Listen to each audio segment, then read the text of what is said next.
এবার বলবো পাশাঙ্কুশা একাদশীর ব্রত ও মাহাত্ম্য। আশ্বিন শুক্লপক্ষিয়া পাশাঙ্কুশা একাদশী মাহাত্ম্য ব্রহ্মবৈবর্ত পুরাণে বর্ণিত আছে। যুধিষ্ঠির বললেন, হে মধুসূদন, আশ্বিন শুক্লপক্ষের একাদশীর নাম কি? তদুত্তরে শ্রীকৃষ্ণ বললেন, হে রাজেন্দ্র, আশ্বিনের শুক্লপক্ষিয়া একাদশী পাশাঙ্কুশা নামে প্রসিদ্ধা। কেউ কেউ একে পাপাঙ্কুশাও বলে থাকেন। এই একাদশীতে অভীষ্ট ফল লাভের জন্যে মুক্তিদাতা পদ্মনাভের পূজা করবে।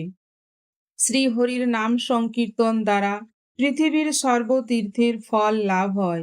বদ্ধ জীব মোহবশত বহু পাপকর্ম করেও ভগবান শ্রীহরির শরণাপন্ন হয়ে প্রণাম নিবেদনে নরক যাতনা থেকে রক্ষা পায়। এই একাদশীর মহিমা শোনার ফলে নিদারুণ যমদণ্ড থেকে মুক্তি লাভ হয়। শ্রীহরিবাসর ব্রতের মতো ত্রিভুবনে পবিত্রকারী আর কোনো বস্তু নেই। হাজার হাজার অশ্বমেধ যজ্ঞ এবং শত শত রাজসীয় যজ্ঞ এই ব্রতের শতভাগের একাংশের সমান হয় না। এই ব্রত পালনে স্বর্গবাস হয়, মুক্তি, দীর্ঘায়ু, আরোগ্য, সুপত্নী, বন্ধু প্রভৃতি অনাশয়ে লাভ করা যায়।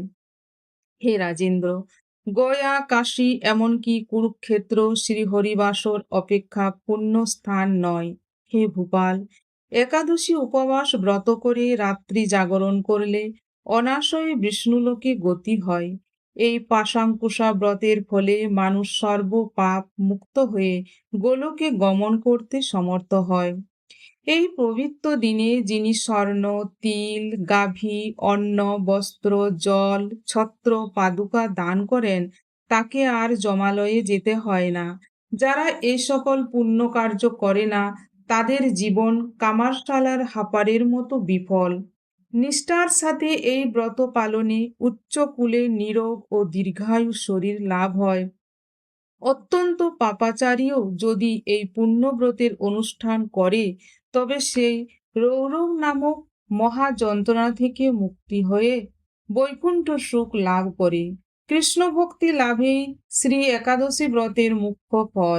তবে আনুষঙ্গিক রূপে স্বর্গ, ঐশ্বর্যাদি অনিত্য ফল লাভ হয়ে থাকে। হরে কৃষ্ণ।